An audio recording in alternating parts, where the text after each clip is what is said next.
All right, what is good, y'all? Back with another pregame stream. We got the Kings tonight. I'll give it a couple minutes before I get kicked off here. I see we got one in here already, so I'm gonna give a couple minutes, wait for some more people to join. Drop a what's up in the chat. Whenever you are here, firing any questions that we got. I'm gonna go for about an hour again. The usual. We typically go for about an hour and 15. I got the I think Suns and Cavs playing in the background here. We got a big game tonight, man. We got to get a win. So I'm gonna kind of dive into it. I want to talk about the Warriors game. A lot to talk about tonight. A lot to talk about for this pregame stream. So drop something in the chat. Let me know you're in here. What's up, Khalil? Appreciate you joining, bro. I already know you're gonna be in here. Here we go again. Yeah, man, we back at it, bro. We back at it. We got a long. Oh man, I don't even know. What's up, Jeremy? Appreciate you joining, man. I'm gonna give it another minute or two. Wait to see if we get anybody else in here. Um, I'm gonna kick it off. And what's up, Teflon? Appreciate you joining, bro. Sound like a long night ahead. Yeah, bro. We I don't know, man. It's tough. It's tough after watching that Warriors game. I really feel like we had it in the bag. I crazy thing is, man, me and Khalil was talking. We was messaging for like the whole first half, and I ended up staying up for that whole fucking game. Normally, I don't do that, and I don't think I'm doing that tonight. That game at the end of the game, I don't even have no words. It should have never even got to the point that it was because when we was up three, when they had no timeouts left, I don't understand how you don't foul and put them at the free throw line when you have a foul to give. That to me just makes no sense, and that's on coaching. And I'm not even gonna get into Nate McMillan, bro. I'm so fucking sick of talking about Nate McMillan and oh my god, the rebounding is a problem. The rebounding, Stephon, good point. I mean, the rebounding really is a problem right now, man. I mean, I don't even know what to I don't even know what to say. What's up, Hector? Appreciate you joining, bro. The rebounding right now is just we're really missing Clint Capella. I just what's up, Jacoby? Um, Onyeka Kong he's just not him. I mean, he wasn't even in the game on that last possession. Whenever Kevon Looney got the offensive rebound to put it back up, but I mean, John Collins contested the shot because I mean Clay pulled up for three. JC had to contest it, and we had no big bodies under the rim. Um, Khalil, hey man, I'm not gonna say he gotta go, but he gotta go. You know what I'm saying? Like Double O just ain't him, man. He can't. He's not him. He's not him. Trey loves the iso bar. I remember shooting a D3 in the shot clock 50 seconds. Oh yes, Trey's shot selection down the end of that game, bro, was absolutely pitiful. The deep threes and the fucking foul baiting and trying to get calls. Look, man, I get it. I get you trying to get contact and trying to get to the free throw line. And he made his free throws, when it mattered. But he really did such a poor job of closing that game out with the shot selection that he was taking. It was bad. This is not the Trey Young that we have seen in the past. He's taken similar shots in the past before, but he's really settling for shots at the end of games and really taking dumbass shots. And it's just not there, man. Trey's just, oh my God, it's so fucking frustrating, man. I can't stand talking about it every time. We talk about the same shit every single stream that we do. That Trey is just it's got to be better. I don't even know what to more say about that, but what moves need to be made in your opinion at the deadline? So, Khalil, here's the three players that I think that must be shopped. I think Jalen Johnson, Double O, and Clint Capella. Now, I know I just said Clint Capella, we're missing Clint Capella, but he's always injured. And even when he does play, he's such a liability on offense, other than his lobs. He's a great rebounder, but even still, he gets killed by bigger guys. I think it's time for Clint to go. He's getting paid over $20 million, almost $20 million a year. He's injured. I just don't really see him with the future of this team. Yeah, I mean you like miss layups and all that, but real quick, y'all drop a like on the stream. Let's see if we can get a couple likes up here. We got 10 people in the stream right now. I'm gonna obviously we'll get a couple more, but y'all drop a like on the stream. Let me just see what kind of comments I got here. Can't be hunting foul in crunch. Yeah, Jeremy, I agree, man. You can't be foul hunting in crunch time when the game's on the line, man. That's not going to get it done. And we've seen it in the past. It's been a continuum of this season, and I don't even know what to say. What do you think about D Mitch 71-point game? Man, that Donovan Mitchell 71-point game. Listen, that is one of the games that like there is not many people in the NBA of all time that have scored 70. So he is in a very small category or small group of guys that has dropped 70 points in a game. Donovan Mitchell's him, bro. He's a fucking beast, bro. Donovan Mitchell's the dude at 6'1", 6'2", whatever he's listed at. He just, bro, he was getting whatever he wanted out there. He did shoot like 25 free throws and he missed 5 free throws, but scoring 71 in any game in any way is incredible. So what an incredible we've seen so many crazy scoring games this year, man. I absolutely love it. Like Giannis had 55 last night. Clay gave us 54. Luka just had 60 recently. LeBron had 47 against us. There's been so many great scoring games. Embiid had 59 earlier this year. I'm just wondering, like, who's going to be the next 50 ball? I'm waiting on Trey to get a 50 ball, but we ain't seen it yet. We've been saying Clint was up at the start of the season. Yeah, I mean, I've been saying Clint had to go. I've said it from the start of the season. I just think that his value kind of outweighs, or I'm sorry, his like contract and everything outweigh his value, especially because he doesn't consistently play and he's always in and out of the lineup, and he's just such a liability on offense. I think it's time for Clint, Double O, and Jalen Johnson all to be shopped, and potentially even Bogey. Even though I like Bogey, but he's going to have a lot of value because he's a shooter, and I feel like we can potentially maybe get a really good package if you package Double O and Bogey. But it's really going to be it's really going to come down to what moves that what's his name, Landry Fields wants to make at the deadline.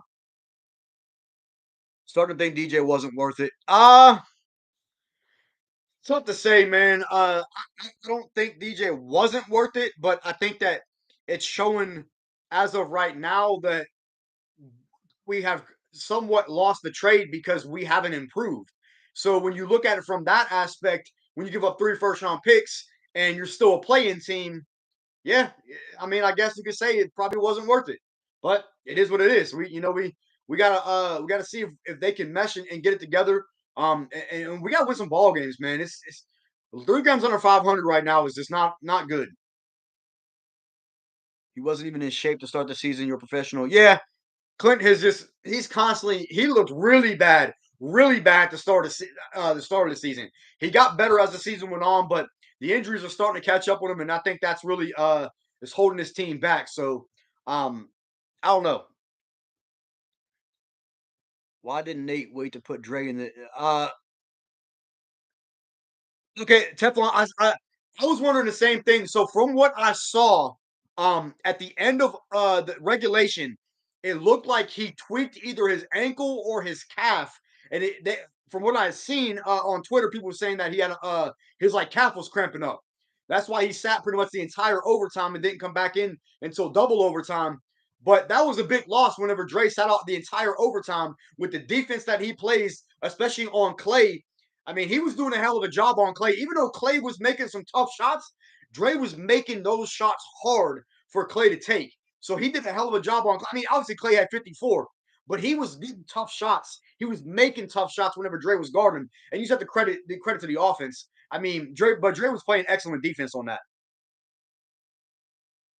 So many great scoring games against it. Yeah, bro. It seems like every single time we're playing somebody, somebody's having a big game, man. Like, look at bro, fucking Anthony. What's his name? Anthony Lamb, bro, had an incredible game for a dude who's basically a G League player, man.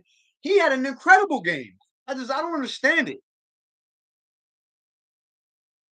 A year ago, Trey dropped 56 and 60. Yeah, bro, I'm still waiting on a game like that, man. But that game against Portland, but we had like nobody playing, so Trey had to do that. I mean, I don't even think we had like that was at the point when whenever we had like a whole bunch of guys out with COVID and a whole bunch of guys on 10-day contracts. That was like in the same kind of window. I think Cam played that game. And I can't remember who else played, but yeah, it was an injury real team. Who'd you replace CC for? Look, man, I don't even know at this point. I really think that they should make an offer for Miles Turner. I know that it's probably not in the realm of possibility. I know Indiana probably wants to keep Miles Turner at this point for the way that they've been playing as of recent, and they're obviously a playoff team right now. But I think Miles Turner's fit with this team, I think, would be absolutely incredible because he stretches the floor. He's the defensive anchor that we need. He's a rim protector. He's a rebounder. Miles Turner really is the whole package that what you want at the five position for this type of team. So I think he would be a great fit. I just don't know how realistic it is, and I don't really know what other centers are available out there that I think that we can go get. So it's just tough to say.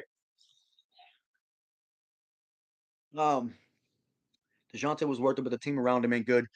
Khalil, I don't think it's the team around is not good. I think it's the play style. It's the play style and the system in place. But y'all already know how I feel about that. I'm not gonna go into Nate, man. I'm not talking about Nate. I refuse to talk about Nate McMillan on this stream because I've talked about Nate McMillan and y'all know how I feel about him. I'm tired of talking about him. Let's trade Capella for Miles Turner and Buddy Hill. Yeah, I think a package, Montlet, I think a package of Capella and Bogey for Miles Turner and Buddy Hield, I think that would be a great package. Now, they're probably going to want draft picks in return, and I don't think that we have the draft picks to give up. I just can't see us trading another first round pick. We've already given up so many assets to get DeJounte Murray. I don't think that we can make a move to trade any more draft picks. We can't afford to trade any more draft picks. So I think it's got to be a trade to where it's either a 1-for-1 or a 2-for-2 deal. And I think they need to look to package Jalen Johnson and Capella or double O in Jalen Johnson. It's got to be some type of package with those two or three guys that we can make upgrades to where we get some shooting and we get some defense, or else we're going to be stuck in mud.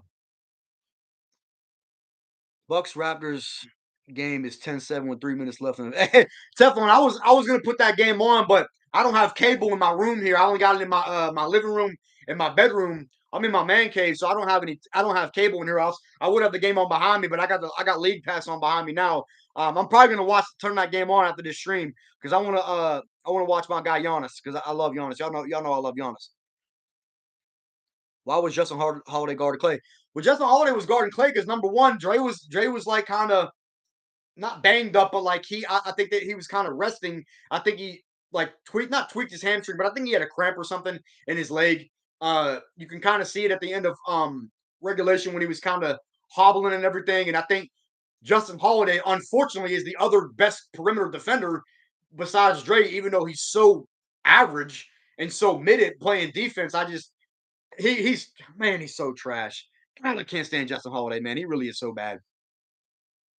Okay, at least I thought it was something Nate was just being Nate, not putting. Nah, so it was. You can see. I seen the video on Twitter.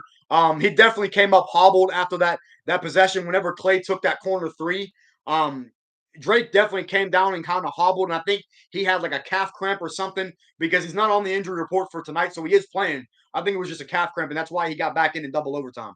So,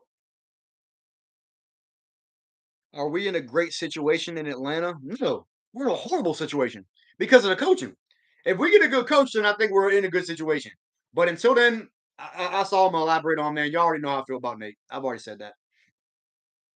I got some friend rumors say blow up the team and start over again. No, you don't need to start over again. You just need to work around the edges. Uh, the Atlanta has a good foundation in terms of what we're trying to build, but it all is going to boil down to a leader, a coach, and playing defense. You can't not play defense in this league and win, man. It's just like you can't let guys go off for 45 and 50 and expect to win ball games, man. Like we have a good foundation, but you can't be a successful team without a successful coach and leader. And we don't have that. We don't have a successful coach. We don't have a great leader. DeJounte's a good leader. JC's a good leader. But we need a voice in the locker room that's a coach that can take us to the next level. And we don't have that.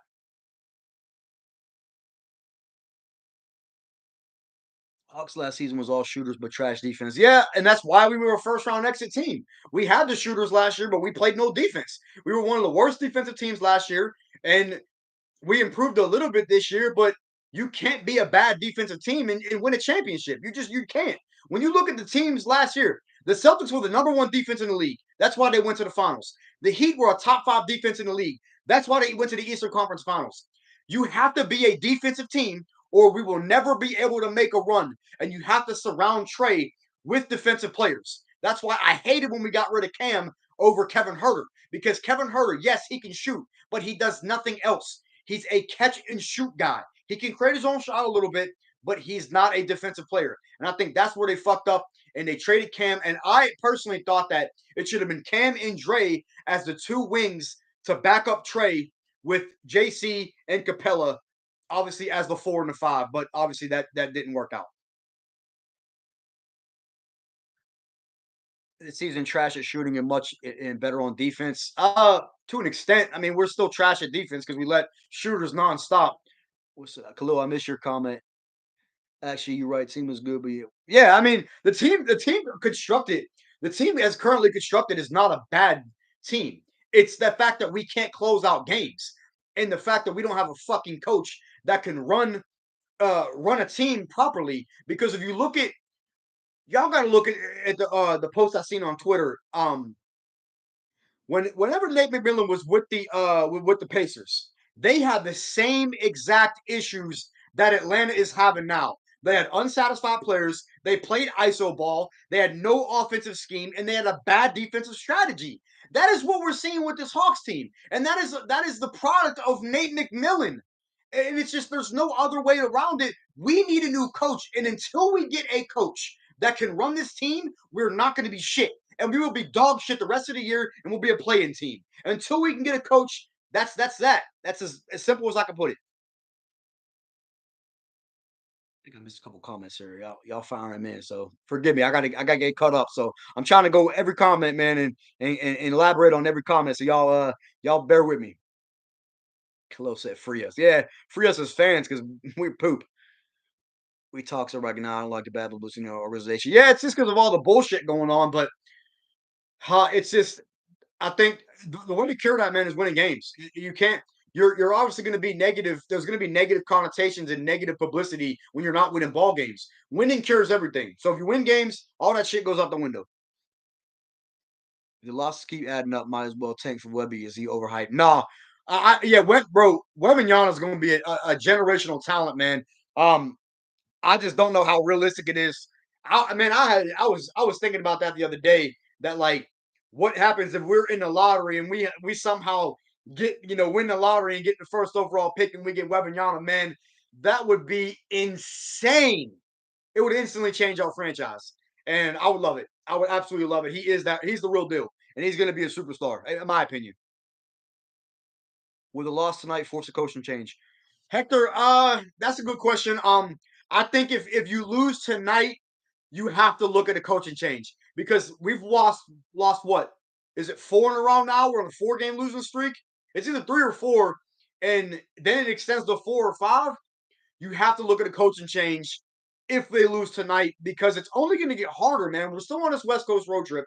We're only 1 game into the West Coast road trip. We got the Lakers on Friday, and then we get the Clippers on Sunday. We just lost to the Lakers after LeBron gave us 47. There's no guaranteed win with this team. Teams that we should be running through, we're not, and that's a problem. We lost to the Warriors, bro, with no Clay, or I'm sorry, no Curry, no Wiggins, no Wiseman. Like, what the hell? No Kaminga. Like, come on, man. They will be fired tonight if we lose. I sure hope so, man. I really do. Nick Boone will then turn to a new career. The most. Hey, that's facts, man. He can go work. He needs to go work anything else other than coaching because go back to an assistant, bro. You're trash as a head coach. We're on point for quarters, not games. I haven't seen a complete game. Yeah, I agree. I agree. We have not seen like one full great game against a really good team. The third quarter against the Warriors the other night was probably one of probably the best quarter that we have seen out of this team yet. We came stormed back from down 17 and we put together a magnificent quarter. not turning the ball over. They were making threes, they were getting stops, and then it goes into overtime because of bad coaching at the end of the game. It's just there's no other way around it, man. I don't understand how you're up three when the other team has no timeouts and you don't foul. That makes no sense to me. And I can't get over that. I really can't. Can't believe we traded Kevin for Justin Holiday in a lottery pick in Milwaukee. Yeah, I don't. I'm not mad that we traded Kevin Herter. I'm mad at the package that we got back. But you got to remember, man, at that time when we traded Kevin Herter, his value wasn't really that high because he was coming off a poor playoff series in Miami, and he had a subpar season all season long. Kevin Herter's value was not high. So like we're lucky to get a first round pick for him. Obviously, we're seeing a different Kevin Herter in Sacramento now, but that's not the Kevin Herter that we had. So it's a little bit different. Do you trust the owner, the GM, and the organization, the direction we're heading? No, I don't. Jacoby, I absolutely don't. Um, I don't trust Tony Wrestler because they does not they don't want to go. The owners do not want to go into the luxury tax. They're trying to save money. I did trust Travis Schlenk. Travis Schlenk got a lot of hate, and look, man. I'll be honest. I think Travis Schlenk did a hell of a job of building this team. I like the direction that he has built this team. Now, obviously, we could say what we want about the Trey and Luca trade. I'm not going to elaborate on that. We know what it is. We got Trey in place of Luca. Did we fumble the bag? Probably, but it is what it is. I think Travis Schlenk has done an exceptional job of drafting, and I think he's done an exceptional job of building the team and getting good rotation guys. But we need a coach to put all that together to be a successful team. Well, Cam did one out of Atlanta. I don't know if we traded Kevin. Yeah, I agree that I mean Cam did one out because of his role. And I think that the role reflects who the coach is. Because when you look at him and when he was playing with Atlanta and with the Knicks, Tom Thibodeau doesn't play certain guys. Tom Thibodeau's a weird coach, but Nate McMillan was not playing Cam like he should have been, and I think that was the issue. In my opinion, I think whenever we drafted Cam, I thought that he should have been the two, and DeAndre Hunter should have been the three, with Kevin Herter coming off the bench because it gives you defensive versatility, it gives you length, it gives you athleticism, and it gives you shooting with Cam and Dre as the two wings with Trey. Now, obviously, that did not happen. They stuck with Kevin Herter, and now they're both gone. So, yeah. Let me see. We traded our picks, and they were unprotected. If somehow we get lucky, the pick goes to San Antonio. Yeah, the picks that we got, the picks that we traded for DeJounte are unprotected. There's no protection on them. So either way, they're San Antonio's picks. And then they have the pick swaps, which do us no good either. So we definitely gave up a lot for DeJounte, but I mean, at the time, I still think it was a decent trade. It's just it's got to equate the wins. Um, as you're gonna have a heart attack if we keep Nate for another week, man. I don't even know what to say. Like if they continue to keep Nate through this losing streak, I question the front office's the desire to win. I really do. Because when you look at teams that struggle and go on losing streaks with this much talent, there's no debate that a coach should be fired. I'm wondering if the fucking Timberwolves are gonna fire their coach because they're dog shit too. And they gave up way more than we did for Rudy Gobert. Hey man, what's up? And I didn't tell you that it was going to be the worst West Coast game for the Watch. What's up, Phil? Appreciate you joining, man. Yeah, I think that this West Coast road trip is really going to define this team. We're already 0-1, and like I said, it's only going to get worse if they continue to play the style of play that they play.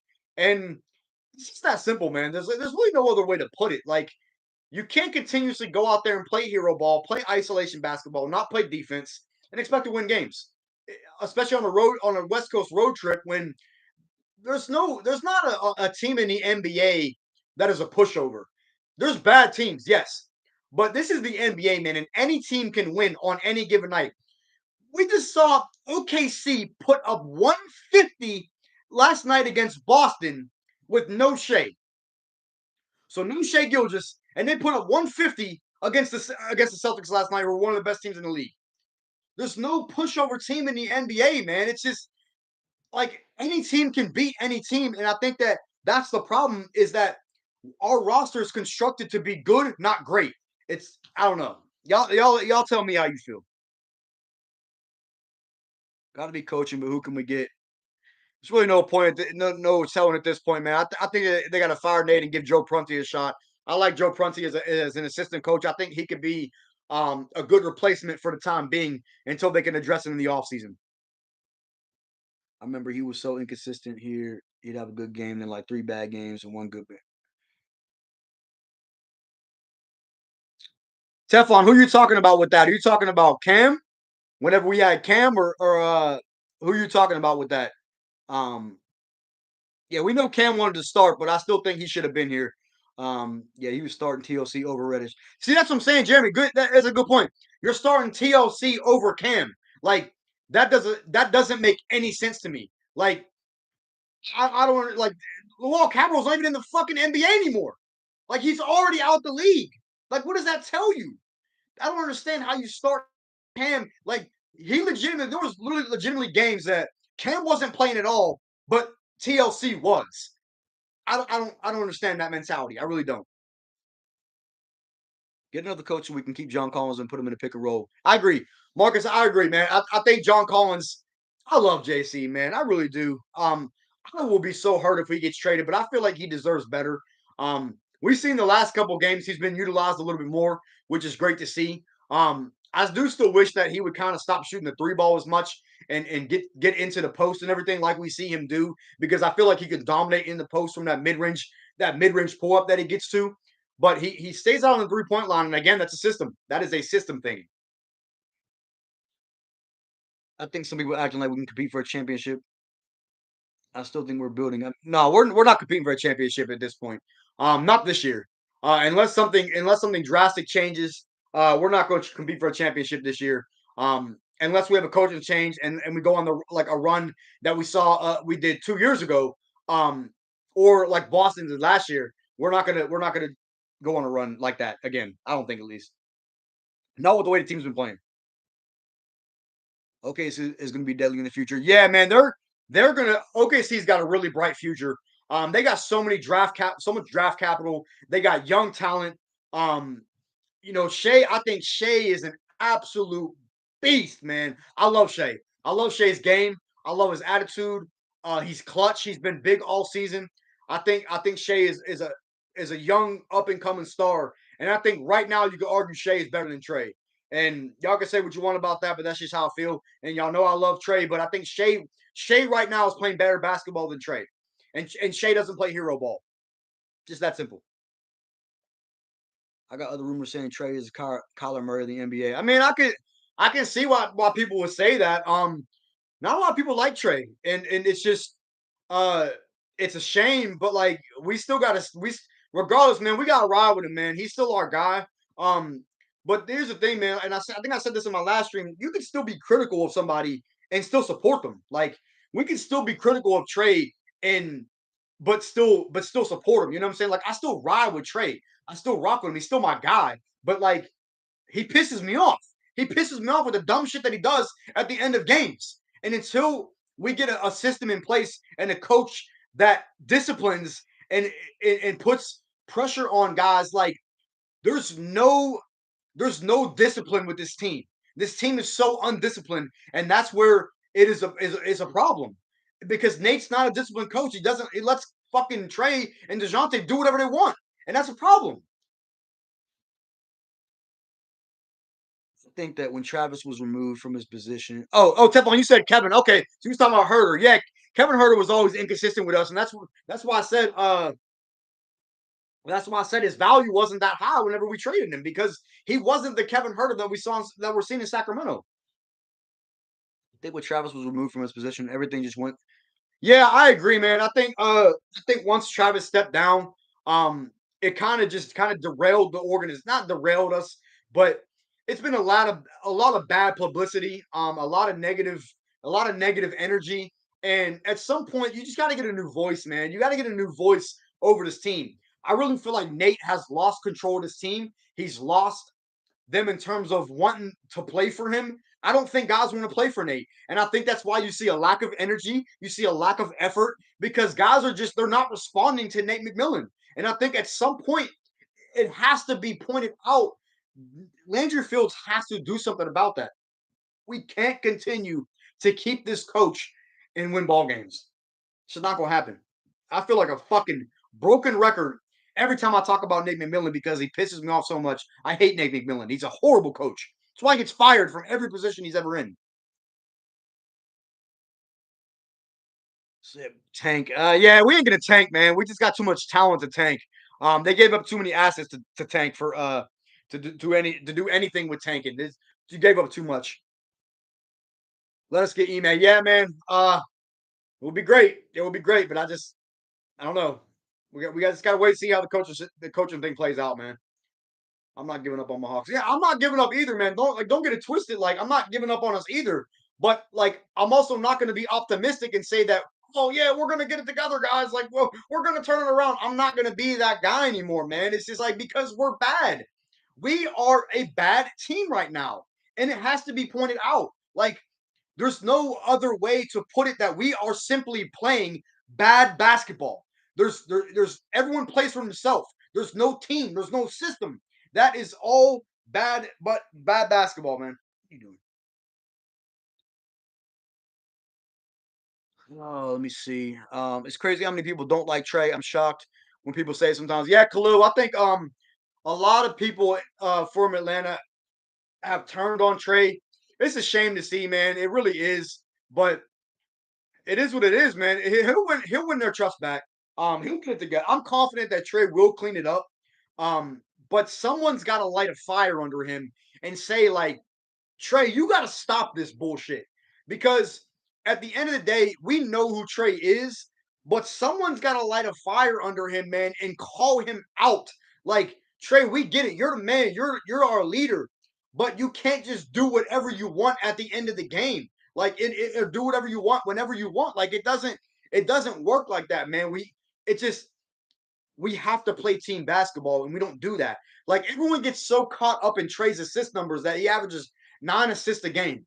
Trey's a selfish player, man. He is. He gets assists, he gets lobs and all that, and it looks great. But when you actually watch Trey in crunch time, he's a selfish player. He tries to play hero ball, he tries to do it himself, and he forgets that he has teammates. And that's a fucking problem. And it will never be corrected unless someone points it out or unless we get a right coach in place that will discipline him and right players around him that will hold him accountable. But at the end of the day, we know what Trey's play style is, and it may be what it is. We may never see Trey change. And if he doesn't, we'll never win. Let me see. I gotta scroll up here. Miss Couple. We got to get the right pieces. Yeah, I think we have a lot of the right pieces, but we're still a couple pieces away. Still a couple pieces away. You read about the coaching change. Look at the Nets and fire Steve Nash. And look at exactly, Jacoby. I said that last stream. A coaching change can do wonders, and when you don't have a coach who's producing, you have to make a change. Steve Nash was a bad coach for the Nets. He didn't fit with them. He didn't utilize them properly. Him and KD did not get along. Him and Kyrie did not get along. They fired him. Now look, they're the best team in the East, or one of the best teams in the East. They're a top 2 seed. So like we can do that same thing. Atlanta could do that same thing and go on that same run, but we have to have the right leader. Like, where do you think we finish by the end of the season? Um, Jordan, I think if we're talking about okay, so our ceiling. Okay, let me put it in two different ways. I think our ceiling, our absolute ceiling this season is a 5 or a 6 seed. That's if we're playing at our best. I think right now on the trajectory that we're going, we're going to finish as an 8 seed, as an 8 or a 9. If we continue to play that we're playing at, we're going to finish as an 8 or 9 seed. But our ceiling, I think, could be like 5 or 6 as long as we can get it together. Natives from old school coaching, you cannot apply this particular coaching style with these players nowadays because exactly, Phil. That's what I'm saying. Like if you look at a lot of the coaches around the league, man, like there's not a lot of old school coaches left in basketball. And if there is, it's because they're championship caliber coaches that have won a championship, like a Greg Popovich. There's Nate McMillan has never really done anything with the style of play that he has that is equated to wins. I mean, I think he only has like a couple playoff series wins under his resume, and two of them came with the Hawks. So, like, there was a post on Twitter I saw from 2019 listing the problems with the Pacers, and yeah, that's what I was talking about. Alfie, that's the post I was talking about earlier when I mentioned it on Twitter. I saw the same post. It's the same issues that Atlanta is having that the Pacers had back when Nate McMillan is the coach. It's the same exact problems. And there's one fucking common denominator, and that's Nate McMillan. This year we have to just get our chemistry right for the season. I had faith we can make it to the finals, but now when everyone healthy, we cannot get it. Yeah, Teflon, I really had high hopes. I had high hopes this season as well. I don't know if I would have said finals run, but I definitely thought that we could be back in the Eastern Conference Finals. But right now, we don't even look like a playoff team. We literally look like a team that's going to finish as a 9 seed. We're going to play in the play in. We're going to lose in the play in, and then miss the playoffs. And maybe that's the best thing for this team. Maybe it is. Maybe it is. That is what we need to do. Is to light a fire under these guys and say like, listen, man, we have to do something different if we're going to win because what we're doing right now is not equating to wins. So you have to make a change somewhere. Let me see. Trey is my guy. I believe he will turn this around. Jacoby, I think Trey will turn it around too, man. I just think if his play style doesn't change, then we're always going to see uh this same type of issues that we see with this team. Is if Trey doesn't become a better leader and make smarter decisions. We need Solomon Hill back again or Vince come out of retirement. Yeah, Charles, I agree with that. I hated Solo as a player, but I loved him as a leader. I liked what he brought to the table. I liked how he was like kind of like Trey's bodyguard. I loved what he did for the team in terms of the voice that he had and everything like that. But I hated him on the court. He was so bad on the court. But yeah, but I liked him as a leader. Real quick, man, we got about 19 people in the stream. Y'all drop a like on the stream. Subscribe if you're new. Let's see what listen, man. I'm right around 1,000 subscribers, man. I'm like 75 away. We are so close. I know we can get there, so let's keep it up, man. Let's keep it up. Let me see. Prediction: they will be fired. We go to the finals. It worked 2 years ago. Yeah. I mean, if Nate gets fired, man, I really feel like we can make a run, but it's gonna come down to will he get fired? I don't know, man. I really am questioning whether this organization and this front office is prioritizing winning because they're not prioritizing what they're seeing out of this coach. And if you just look at how many bad things that like you have to point at the coach in terms of not calling a timeout when we were playing who was it, Brooklyn. Not calling a timeout whenever we got the rebound off that Kyrie Irving miss. And then you go in 6 seconds, go down court, and DeJounte throws him a bad shot, not a bad shot, but throws a shot to win the game. You didn't call a timeout there. You didn't foul against Golden State when you're up 3 with them not having any timeouts. That's two big possessions that should have resulted in a better decision that could have resulted in wins. If you would have done thing, it could have been resulted in wins, and we could only be sitting maybe one game under 500. And it's just there's a plethora of more things throughout the season that I've seen that I don't know off the top of my head, but y'all know what I'm talking about. Oh man, leadership is definitely a problem right now, Charles. I've alluded to that in the past as well. Leadership is a big problem right now. Um, do you think we make a move before the deadline? Nah, probably not. Jordan, realistically, I don't think that any players get moved before the deadline. Probably right at the deadline because that's when primarily teams start to shop players and that's when teams kind of start to sell a little bit more once they figure out where they're sitting as a team, for the rest of the season. at the deadline is like, do we want to sell these guys? Do we want to buy in or whatever? So I think we'll see moves at the deadline, but up until that point, I don't really see much player movement. In case Nate is removed from his coaching duty, would you like to see Nick Van Exel? Either Nick Van Exel or Joe Prunty. I really like Joe Prunty. I like what he's done in terms of what he was able to draw up in winning situations. Y'all gotta remember, Joe Prunty was the one who drew up the play. He was the one who drew up the play. What's it called? Fucking Jesus Christ, I can't remember my words. When AJ Griffin won the game winner, jeez, oh man, I lost my words there. Whenever AJ Griffin won the game, hit the game winner against Chicago, it was Joe Prunty that drew up that play. And like Nate McMillan doesn't have that in his arsenal. So I think Joe Prunty would really be a good leader. I think he would be a fresh voice.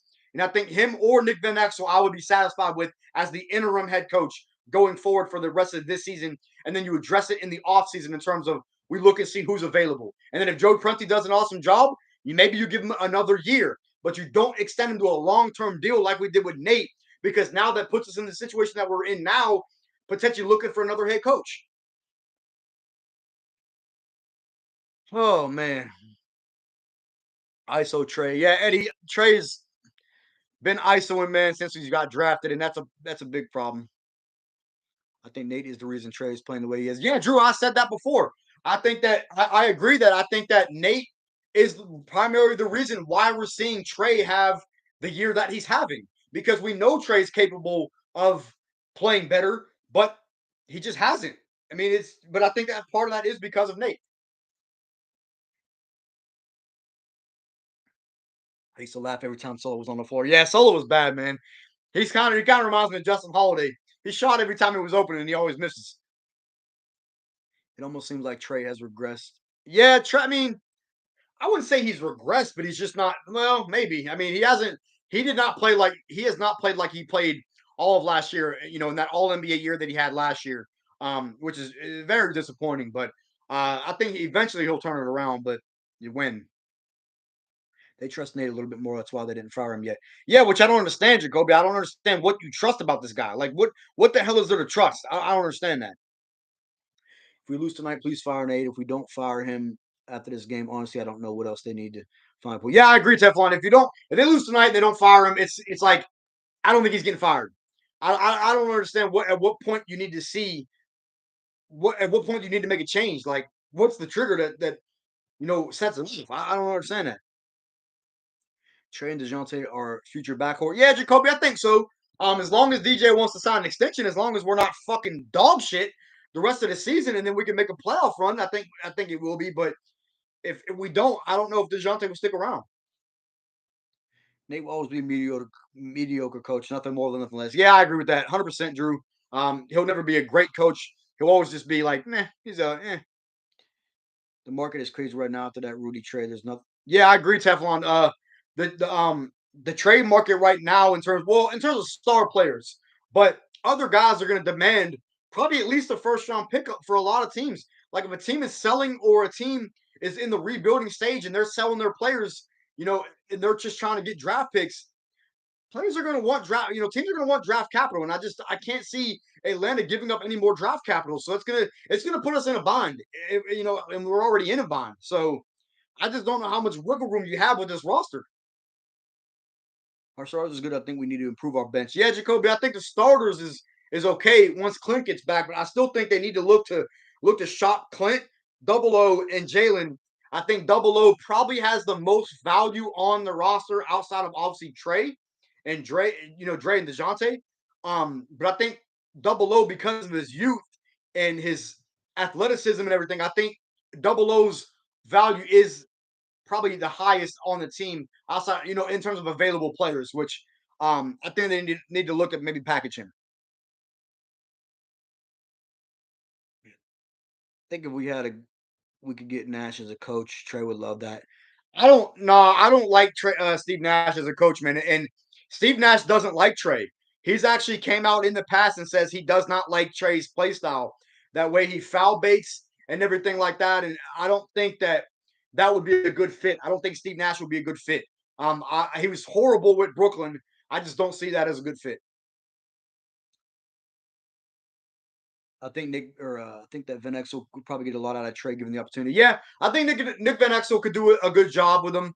I just think that we need a new voice in general, and I think that we need somebody that's going to hold Trey accountable and that's going to discipline. These guys have to be disciplined, or else we'll never see a turnaround. And Trey has to be better in terms of the decision making at the end of games. But I think part of that is coaching as well.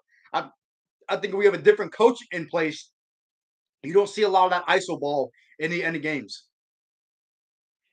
They put Nate's son as a coach. I'm gonna riot. Yeah, there's no chance. There's no chance they promote him as a head coach. He has no coaching experience. The only reason why he's even on the coaching staff is because he's Nate's son. I definitely can't see that. I feel like DJ will sign an extension if the offseason regardless. We dudes like it's tough to say, man. We've seen guys. Yeah, I mean, he was gonna want the bag. So it's like, do you want to pay Dejounte? You want to pay a guy another max contract for being a fringe playoff team because that's what it's going to come down to. Is like you're gonna have two max players on your roster, both of them being point guards. Does that make sense for what you're trying to do going forward with the contract situation? Because you know DeJounte is going to want the bag. He's going to want a max contract. Do you pay two point guards a max contract? I don't know. I like DeJounte, I do, but I don't know if he's the right fit in terms of going forward for being a championship caliber team. I've said this over and over, and I know it's never going to happen, but I think Jalen Brown is a guy that I look at that would be the perfect fit next to Trey. It's not going to happen. It's never going to happen. But I'm just talking about in terms of a player like Jalen Brown of that caliber, an elite two-way player that can both play elite defense, shoot the three ball, create his own shot, handle the ball. That's the player that we need alongside Trey. And it's not that DeJounte doesn't do that, but it's that DeJounte is still more of a point guard than an actual two guard. So I think it's going to be tough if they want to actually pay him. But we'll see.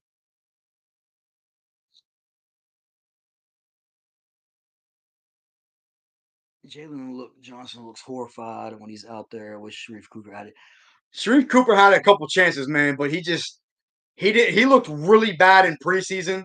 What was it last year? I think it was he cut last year. He looked really bad in preseason, and he looked really bad in summer league.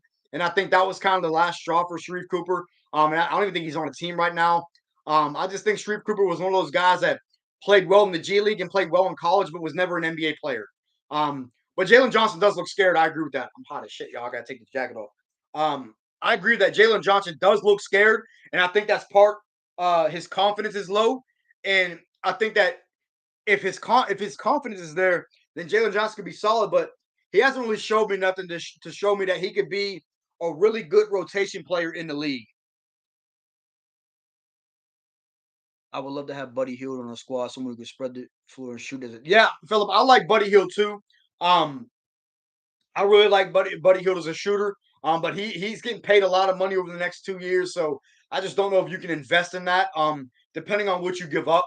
But I like his shooting. But that's the thing is, he doesn't play any defense either. He's an elite shooter, and I mean an elite shooter, but he plays no defense. So that's a little bit of a problem. Our future's still bright. Yeah, I think Jacoby. I think our future is still bright. We just got to make the right moves and build the right pieces around Trey. Um, Philip, I wouldn't be surprised if DeAndre Hunter was moved. No, I don't think they're going to move Dre. I really don't because if you're moving Dre, your defense is gone. I mean, they're bad without DeAndre Hunter, and Dre a lot throughout the season. And y'all know how I feel about Dre, man. I'm gonna praise him. I'm gonna praise him. I never talk bad about Dre. He has his bad shooting nights, but he always plays defense. And Dre always gives an effort on defense. And in my opinion, I think Dre, this is to me, I think Dre's untouchable. Unless it's for like a fucking Kevin Durant or something, or like an elite, like all-star, player, then in my opinion, Dre's untouchable. But if you're gonna move him for like like in a trade that gets like Buddy Hield or something. There's no way. There's no way you give up DeAndre Hunter in a package like that. Do you feel this team needs to break up? No, I don't think the team needs to break up. I just think that the bench needs to improve, and I think that we need a better coach. I think it's a very simple formula to win. You play defense, you have shooters, and you have a lead. You have leaders and a coach, and that formulates two wins. I mean, if we could do that, then we can win. But I don't think we need to break it up. We need Nate gone and Collins to be traded. Not that I dislike Collins, but he isn't playing to his contract. Drew, I think the reason why Drake or why JC is not playing up to his contract is because he doesn't get the opportunity. There's a difference between like not playing up to your potential and being underutilized. Like JC is underutilized with this Hawks team. So I can see if you want to trade JC because send him somewhere else. I want to see him flourish somewhere else. I get that, and I agree with that. That if we're going to keep utilizing JC the way we are, then I agree. Then I think that he does need to go, and I think that we do need to let him move on and let him flourish. Because I'll tell you what, you put him on the Mavericks, I guarantee you he's a 20-10 guy as a second option on that team, maybe the third option behind Dinwiddie. I think that he would flourish with a team like that because he can get touches and get more shots, but he doesn't get enough shots with this team, and I think that's a problem. That's why he's not quote unquote living up to his contract because it's underutilized. When you look at JC's utilization, is when they have his utilization over 20%, he is a significantly productive player, and we win ball games. But they consistently underuse him. Don't put him in the pick and roll. They don't put him in the post ups. They don't put him in this. They don't give him the ball when he gets a switch, and that's why he is so underutilized. It's frustrating. Your thought on Travis' decision? I don't really have any thoughts on Travis' decision. I mean, I guess I get it. It just depends on why. I don't really have any thoughts on it. I think that you got to do his best for him, and he felt like he probably wasn't being granted the freedom that he wanted in terms of making moves and making and building out the roster. So I think that's why he ultimately stepped down. That's that's just my opinion. I don't have any inside information. Do you think they could shock us? I think Bogey could definitely get traded, but there's no way they trade DeJounte. There's no way you give up on DeJounte after a half, not even a half a season for after what they gave up to get him. There's no way they move him. It's just not it doesn't make sense. You gave up that much to get him. There's no way that you trade him after that after not even a half a season. It just wouldn't make sense. If we can get another All Star, it's over for the East. Yeah, I mean, but the realistic probability of that is probably slim to none of getting another All Star. It's just we don't have the assets, or there's not another All Star that's available to be able for us to be able to get. I mean, when you look at around the league, there's not a lot of guys that are high quality players that are available, quote unquote, available for trade. I mean, you look at guys like Gordon Hayward and Kelly Oubre because the Hornets are tanking, and then those two guys are probably available. Then you look at guys maybe like Buddy Hield, maybe a Miles Turner, but I don't even know if they're available anymore because of how well the Pacers are playing. So it's going to be tough to see what kind of moves we can make at the deadline because I don't know how many guys are actually available for trade outside of maybe like a Jay Crowder. But Jay Crowder doesn't move the needle for this team. It just doesn't. You don't get better with getting trading for Jay Crowder unless you trade Jalen Johnson. But it's a 10-year age difference. I just don't know if I agree with that. Would you like to have Pascal Siakam? Let's have Pascal Siakam. It's just it'll never happen because number one is contract. You don't have the money asset wise to give up. You'd have to package Capella, Bogey, and probably another small contract and plus multiple draft picks, and there's no chance. There's no chance that would happen. I do not think that the Raptors will move on from Pascal. It I would love it. It just doesn't make sense for them to do that. Your thoughts on Landry Fields as our GM? I don't know yet. I don't really have any thoughts on it because I haven't seen anything to give me a thought. I haven't seen any moves to be made for me to have an opinion on Landry Fields as a GM. We just got to wait and see how it goes. I have so low expectations for this game. I'm ready to just turn off and go big. Yeah, I'll tell you what, man. I can promise you, I'm probably not watching the full game tonight. I'll probably watch the first half. Now, I know I said that last time, and I did end up staying up for that Warriors game, but I was so freaking tired of work the next day, man. I can't do that again. I can't stay up till 1 o'clock in the morning watching this late game again. I'll probably watch the first half, cut it off, and then check the score in the morning. If we get Ayton, we're good. I mean, I like DeAndre Ayton, man. I really do, but again, it's just another max contract that you're paying. I just don't know how many max contracts you could tie up with a team that doesn't even want to go into the luxury tax. So I don't know if that makes any sense. And realistically, we don't have the money to pull off a DeAndre Ayton trade. You have to match the money, and I believe per rule you have to be within, like, I think it's 5 to 6 million of matching salary. So you have Capella's 18 million and you have Bogey's 18 million.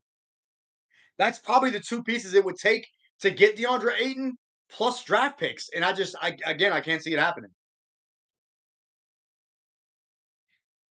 For the Hawks, would you go back and redo if you were the Hawks, would you go back and redo the Luka and Trey trade? Jacoby, I'm gonna keep it 100, bro. 1,000%. I would. I would. I love Trey. I really do. It's just when I look at this trade, it's not that like it's a life. Let me put it this way: Luca's better than Trey, and I think we would be a better team with Luca. But I guarantee you, there is people in this organization that are looking at this trade and they're saying, you know what, we fucked up, guys. We fucked up. It's just that simple. Unfortunately, I'm not going to say unfortunately. We have Trey. We still have a perennial all star. We still got the second best player in the draft. It's not like it was an ultimate all time finesse where we got Marvin Bagley and they got Luca. You know what I'm saying? It's not that lopsided. Like Trey's still an all star, all NBA player. It's just not as good as Luca. There's nothing wrong with that. Like I love Trey, but Luca's, and I want what's better for the team. And right now, Luca would be better for the team. That's just my opinion. I don't trust the Hawks, even if we're leading it by 10 at halftime. It's pathetic and yes, hard to watch. Oh yeah, I don't trust the Hawks. I don't trust the Hawks who were down up by 10 at the end of the fourth or end of the third quarter. Bro, we were up 9 with like 2 minutes left against Orlando. We almost lost. That's like, what the hell? I don't trust them until the clock is double zero. That's when I trust them. Once it counts as the win column, that's when I trust them. We win tonight, no cap. Khalil, I feel like you say that every night and we lose. So I don't know if I can take your word for it. I think no, man. Sacramento's a good team. They're playing well this year. Capella and someone else for Aiden. I just don't see it happening. If we lose by 15 plus, I feel like Nate will be fired tomorrow at some point. Anything less, probably not. Yeah, Teflon, you're probably right. Realistically, like if we lose tonight, I don't think he gets fired. I really don't. Not in the middle of a road trip. Um, I think you probably wait for the road trip to be over, assess how you are on the road trip. If you finish 500, if you finish under 500, then you address it. But I don't see him getting fired in the middle of the road trip. I don't. I want him to, but I don't think it'll happen. We beat them already, so I'm confident. Khalil, yeah, we beat them, but it was in Atlanta, and we almost blew it. If you remember, we almost blew that game. We were up 13 late in that game, and we almost lost. So it's going, keep that in mind. Whether we like it or not, I still believe there are small moves that would be made because eventually the bleeding will have to stop and the fans will be pissed of agony. Yeah, for the agreed. Point moves are going to be made. It depends on when and who. I mean, if I'm looking at this roster, me personally, this is me personally talking. If I am the GM, the only untouchable pieces for me is Trey, Dre, and DeJounte. That's it. Everyone else is expendable. Now, would I love JC to be around? Yes. But based off of his utilization, I think that he's expendable because they don't utilize him right. And then I guarantee you he'll be 20-10 as soon as he goes somewhere else. Mark it. I'm telling you, it'll happen. For real, we winning. We're gonna turn it around starting tonight. Khalil, I really love your optimism, bro. I really do. We'll see. I'm gonna leave it. I'll leave it. I'll leave it that. We'll see. So it is 9 o'clock, y'all. I did say we were gonna stream for about an hour. So if y'all have any last minute questions, go ahead and fire them in. Um, I got one more here. Every day I get the feeling that Trey wants out. I want him to stay. Now, I don't think Trey wants out. I think Trey's committed to this team. I just think that he's frustrated with Nate, and I think that the organization will never choose a coach over a player, over a star player. So I think eventually it will be where Nate's on the chopping block over Trey. I don't think Trey. I don't think Trey wants out, nor do I think he will ever get traded. That's just my opinion. I'm not in the front office, so I don't know that for sure, but that's just my opinion. Trey saved us. No way we trade him, even if yeah, I agree, Teflon. Even if he asked out, bro, he signed a 5-year extension. Just because you ask for a trade doesn't mean you'll get traded. So even if he does ask for a trade, hypothetically, that doesn't mean that they're going to be like, oh yeah, okay, we'll grant your trade. No, like because here's the thing you got to keep in mind: if you shop trade, what do you realistically get back?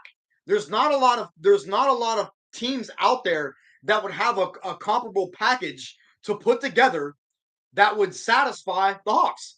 When you look at a trade package like Rudy Gobert and you look at what he got and you look at what Donovan Mitchell got, what the fuck do you think Trey would require? They'd have to trade draft picks for the next 10 years to get Trey. It's just not realistic. It just won't happen. You can't trade for a player at 24 in their prime and just like, oh yeah, we'll give you 3 first-round picks and a couple young guys. No, that would not be enough to get him, and I don't think teams would have the assets to get him. So I just don't think it's realistic. This is why I say Hawks and the Pacers should be talking about John Collins' trade destination. Yeah, Philip. I think if there's any team that intrigues me for a trade, it is the Pacers. Because they have a Miles Turner, because they have guys like a Jalen Smith, who I think will be a nice fit, at the 4. So I look at a package that consists of like if we were to trade John Collins, I look at a package Capella and JC for maybe like a Miles Turner, Jalen Smith, and maybe like another young guy. I don't really know who on that roster. Obviously not Benedict Mathurin because he's untouchable for that team. But a similar package like that, I think, would be a decent move because you're getting an outstanding center in Miles Turner. He is hurt a little bit, so that kind of scares me. But it's intriguing. It's intriguing. I wish people would stop talking about trade. I agree, Khalil. I agree, man. It ain't never gonna happen. Keep Trey, DJ, and Trey, and the rest of the pieces. Yeah, I agree, Jacoby. I think those 3 players, again, if I'm in the front office, hypothetically, if I'm the GM, if I'm Landry Fields, I'm looking at this roster and I say, there's no way I trade DeAndre Hunter, there's no way I trade Trey Young, and there's no way I trade DeJounte Murray. Again, unless you're getting a superstar caliber player in return, those players to me are untouchable. If you're getting a guy like Jalen Brown in return for DeJounte or DeAndre Hunter, yes, I do that deal, but that's not realistic. It's just it would never happen. So that's why to me those 3 guys are untouchable. Hawks are waiting till the end of the season to let Nate walk instead of firing him. Yeah, I mean, you're probably right. I mean, I don't know if he will be gone by the end of the year. I really hope so, but it's tough to say, man, because we've seen the interviews and they have been reluctant to want to get rid of Nate McMillan. They've said multiple times that they are um sticking with him. So I don't know. What Trey got to do to enter the GOAT discussion realistically? Wait, what? Bro, what GOAT discussion? In terms of like the greatest player ever?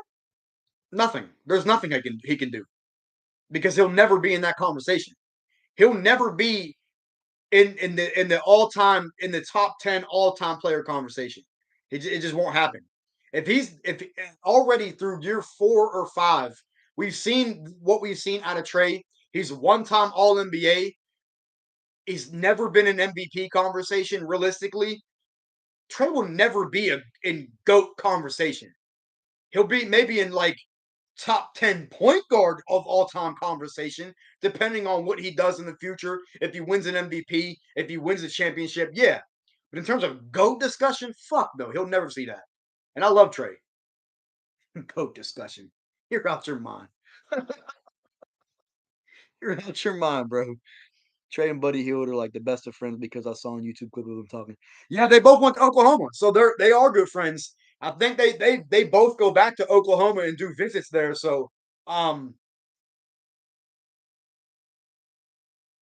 gotta do something like Curry. It's not impossible, bro. Even Curry's not in GOAT discussion. He's in terms of greatest point guard discussion, but bro, Curry's not in the discussion for GOAT.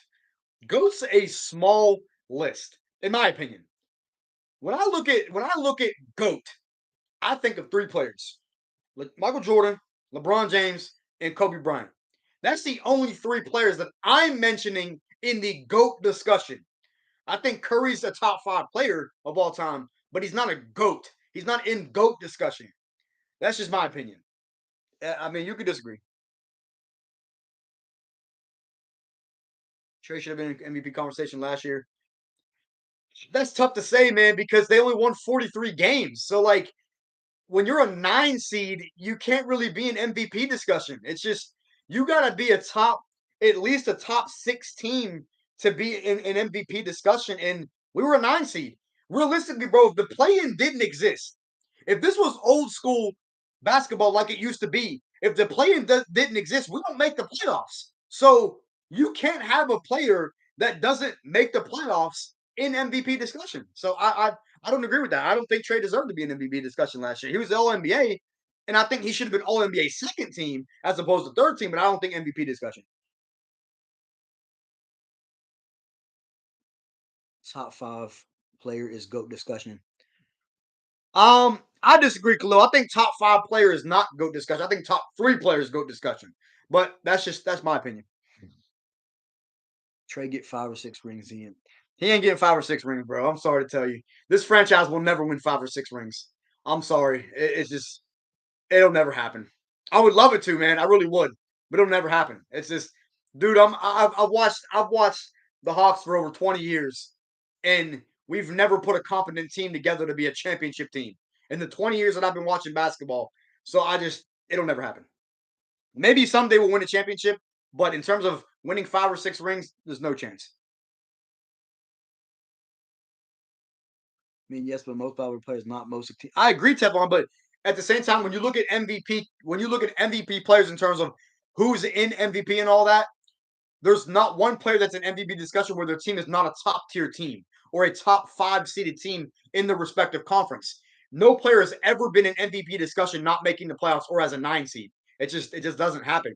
I think Russell Westbrook was the only um I think Russell Westbrook was the only player that won MVP when his team was like a 6 seed the year we won in OKC when he averaged a triple double. They were a 6 seed and he won MVP. But other than that, man, when you look at the MVP, most of the time they're like a 1 or a 2 or a 3 seed for the most part. Like if you're a 9 seed, an 8 or a 9 seed, you're not going to be an MVP discussion. It's just because most valuable player means that you're you're winning ball games with your team and you're pushing your team to win ball games. I mean, if you're barely a fringe playoff team, you're not the most valuable player with that player. It's just that's the way I look at it. I would have to disagree about Curry not being part of the GOAT conversation because he does have 4 rings and would have 6. I think, listen, man, I'm not disrespecting Curry. I think Curry is,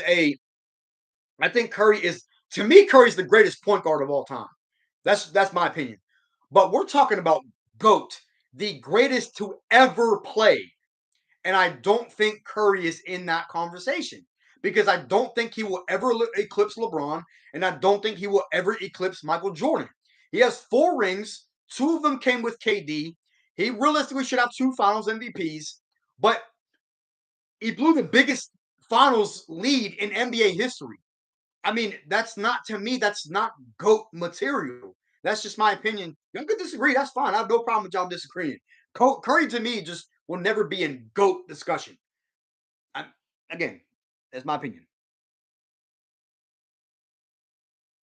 Don't you for year 22 for you watching will be hard here. I really hope so, man. I really hope so. Trey Young can get that. Lil, you're tripping, bro. He's not. He's not in GOAT. Trey will never be in the GOAT discussion, man. Luca's got Luca's got more of a chance to be in GOAT discussion over Trey. Far more of a chance to be in the GOAT discussion over Trey. I'm not hating on Trey, man. It's just I'm a realist, bro. I'm a realist at the end of the day. I mean, like, let's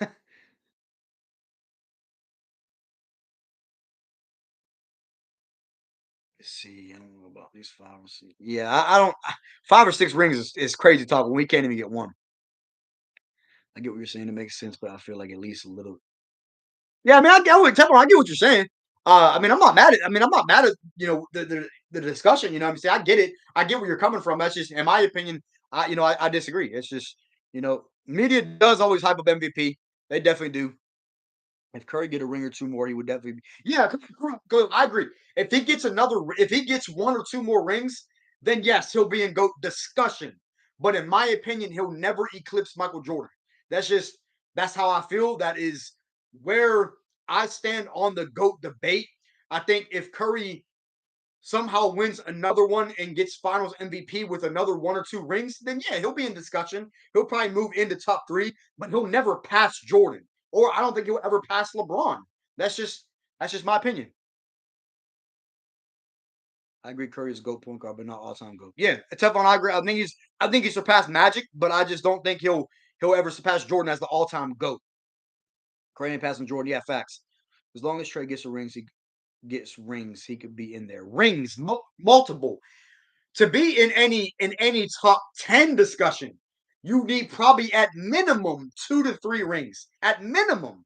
And I don't know. LeBron GOAT conversation, he went 4 and 6. LeBron is in the GOAT conversation, went 4 and 6, bro. But you gotta look at okay, let me put it this way, man. To me, I don't think anyone's considered the GOAT over Jordan. That's just my opinion. I don't think LeBron's the GOAT. I don't think Kobe's the GOAT. I don't think Curry's the GOAT. I think Michael Jeffrey Jordan is the undisputed GOAT. That now, there's other guys that are in discussion, as a LeBron, as Kobe, as Kareem. But to me, those guys will never surpass Jordan. LeBron's in there 4 and 6, but he also went to 10 straight, which has never been done. He also came back from 3-1, which has never been done. He also played with some dog shit teams that got to the finals that had no business being there, out of 2007 Cavs when he ran into a dynasty. So like he had no business being in the finals a lot of those years. So I can't count that against LeBron. And I used to hate LeBron, bro, but I respect him a lot. Yeah, Phil. I mean, it doesn't mean shit if you ring, bro. It doesn't mean shit. You'll never be in that discussion if you can't get a ring. That's why when it comes down to like all time great centers, no one's gonna talk about Joker as an all time great center. Well, let me rephrase that as like a top 5 all time great center, unless he gets a championship. Because unless you win a ring, all that MVP shit and all that means nothing unless you capitalize with a championship. It's that simple. What Curry got to do to eclipse MJ. Khalil, I don't think Curry can do anything to eclipse MJ, bro. You're talking about a dude that is 6-0 in the finals. And realistically, if he did not retire, he could have won 8 straight championships. 8 straight. Think about that. There's nothing Curry can do to eclipse Michael Jordan in my eyes as the GOAT. That's my opinion. Again, disagree if you want. LeBron and winning man. Yeah, LeBron's done with the championship. His window's closed. He's all time. He's an all time great player. He's top 3 all time, but he'll never win another championship. Trey Young over Jaw all time when they retire. That's a good question. I think it depends. I think it depends on if either of them win a championship. If either of them win MVPs. As of right now, they're neck and neck. I feel, in my opinion. LeBron came into the league when the expectation was he was going to be one of the greatest. Not much room to improve there. Yeah, Teflon. I mean, LeBron has exceeded expectations. Like he's done everything that he was supposed to do as a basketball player. He left Cleveland. He returned to Cleveland and fulfilled his promise that he was going to deliver a championship to Cleveland. So there's nothing more LeBron can do to claim his legacy. He's always going to be a top three player of all time, in my opinion. If Curry get another MVP or 7 rings, he could be MVP. Bro, you're talking to crazy, bro. It's not gonna happen. It's not gonna happen, bro. It's not. I'm saying you're gonna get behind bars. Ja finna get locked up. Oh, yeah. He punched like a kid in the face or something. I saw that on Twitter. He's wild. Give me your players a super who should have been at least a superstar, for example. KP from the Wizards, Cat from the T Wolves. Um, that's tough. I think that Michael Beasley is one of the first names that comes to mind that should have been a superstar, but he had so many off the court problems and his game just didn't really translate to the NBA. I think Cat was like borderline. I mean, Cat was a really good player, but he never really reached superstardom as a number one pick. Uh, I think Andrew Wiggins was like that guy that was supposed to reach that next level but never did. Um, he just made his first All-Star team. But those are a couple guys that come to mind when I look at players that should have been superstar level players, but never got there. Nah, people saying Ja over Trey. I mean, you could debate it. I mean, I'm still gonna take Trey, obviously, but Ja's that dude, man. Ja ain't nothing. Ja ain't nothing to fuck with, man. Ja's that guy, man. We'll go on for a couple more minutes, man. We'll go on for a couple more minutes, and then we're gonna call it there. Trey goes 6-0 in the finals. He challenged Trey. Bro, hey, Khalil, sometimes I wish you could read what you're saying, bro. You be saying the most crazy shit, bro. Like, I love the optimism, but bro, that shit will never happen. Trey ain't never going 6-0 in the finals, man. It ain't gonna happen. If Curry gets another ring, he will be up there with Tim Duncan and Kobe Bryant because yeah, I agree, Philip. If Curry gets another ring, he'll be in conversation with Curry and Duncan. But he's got to get a Finals MVP with it. He can't win another championship and not get Finals MVP. So I do think that if he wins another championship, um, you're right. So Trey going 7. Man, if Trey went 7-0 in the finals, I would, man. I don't even know. I just want to win one championship. Just one. That's all I need. I just want to win one championship with my two eyeballs. I want to watch one championship, let alone fucking 7. Jesus. J- Jordan Poole and John Morant constantly carrying the ball. Yeah, that's a fact. That's definitely a fact.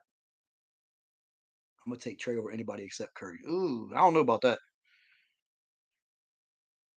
No, but if Trey goes 6-0, does he challenge? Okay, Khalil, yes. Go 6-0 in the finals, yes, he challenges MJ. Jeez, oh man. Somebody got to break that Jordan record of time. Nobody's done it yet. Nobody's done it. We've seen guys win championships. We never seen somebody go undefeated as the main guy, as the main superstar. We ain't never seen somebody go undefeated. So 6 times that is. What are you doing?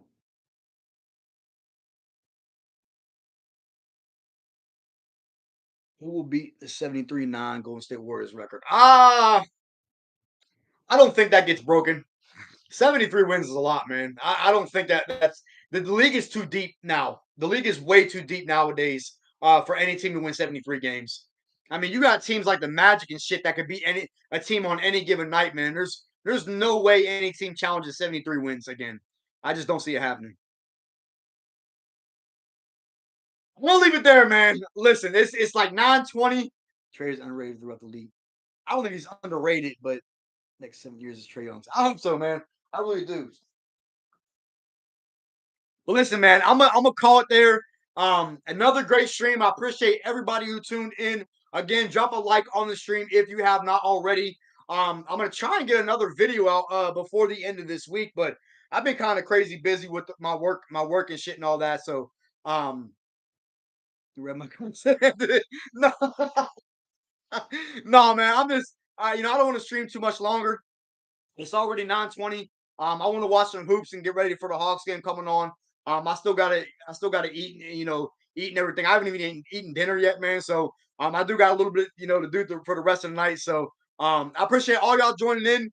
Again, I'm gonna probably do a pregame stream on Friday before the Lakers game. So I will catch y'all then. Be on the lookout for that. I'm gonna try and maybe get another video out this week, but if not, it'll be next week. So all right, man. I'm gonna catch y'all, and I will see y'all next stream. Appreciate y'all joining in.